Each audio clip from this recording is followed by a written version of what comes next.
ඒකයි අනිත් එක අපි කරගෙන යද්දී මෙන්න මේ වැදගත් මේකේ තමයි accuracy කියන එක.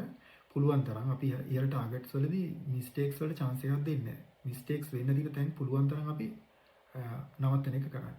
ඒ කියන්නේ උදාහරණයක් විදිහට words කියද්දී singular plural පැත්ත, ඒකේ වචනේ අග, වචනයක word එකක් වෙනම ගත්තම word එකේ මුල හරිය, මැද හරිය, අග හරිය හොඳට බලන එක. දැන් අපිට වචනය නිකන් පේන්නේ නිකන් පිච් එකක් වගේනේ. අපි වචනයක් බැලුවා, අපි වචනෙට අග ගාලා නිකන් පිච් එකක් වගේ අඳුරගත්තා, අපේ හිතේ තියෙන sound එක කිව්වා. ඊටත් වඩා එහා ගිහිල්ලා අපි වචනේ සමහර විට අගින් පොඩක් වෙනස් වෙලා තියෙන්න පුළුවන්. plural වෙලා තියෙන්න පුළුවන්. එකම වචනේ සමහර වෙලාවට ගන්නකො important කියන වචනේ important, importance, importantly අර අග පොඩි වෙනස්කම් වලින් වචන වෙනස් වෙලා තියෙන්න පුළුවන්. ඒවා හොඳට බලන්න. කිසිම chance එකක් දෙන්න එපා. ඒකයි ආගේ volume එක ප්‍රශ්නයක් නෑ.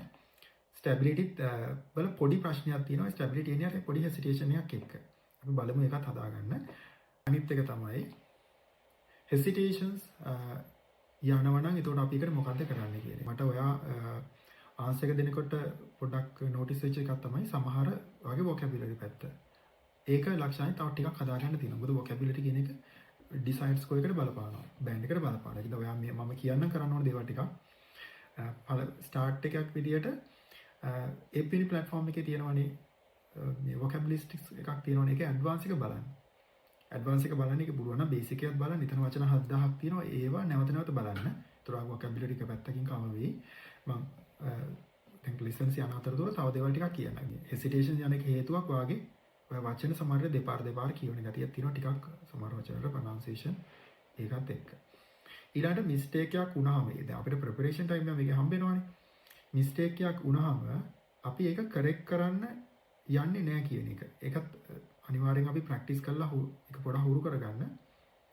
ඊපස්සේ ආය ඕකත් එක්කම අපි කලින් කතා කරානේ ස්පීඩ් එක ගැන. ස්පීඩ් එක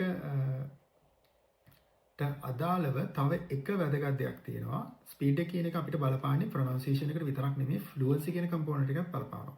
එතකොට ඕකේ අපිට අපි ප්‍රොනන්සියේෂන් එකත් හදාගෙන අපි තුමු ප්‍රොනන්සියේෂන් එකෙත් ස්පීඩ් එක බලපානවා. අපි තුමු අපි ස්පීඩ් එක වැඩි කරනවා. ස්පීඩ් එක වැඩි කරාම අපි ලකුණු වැඩි වෙනවා. අර සිලබල් කැඩෙන ගතිය අනවශ්‍ය දෙයක් කැඩෙන ගතිය අඩු වෙලා ලකුණු වැඩි වෙනවා.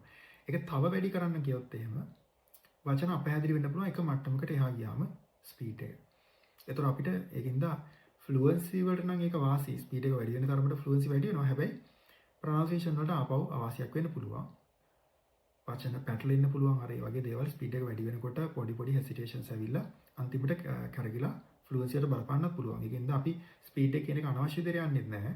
native කෙනෙක්ගේ ස්පීඩ් එක 2.5 words per second.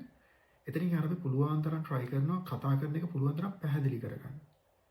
clear voice එකක් හදාගන්න. ඊට පස්සේ අපිට ස්පීඩ් එක වැඩි කරන්න වෙන්නේ කිසිම අවශ්‍යයක් වෙන්නේ නැහැ.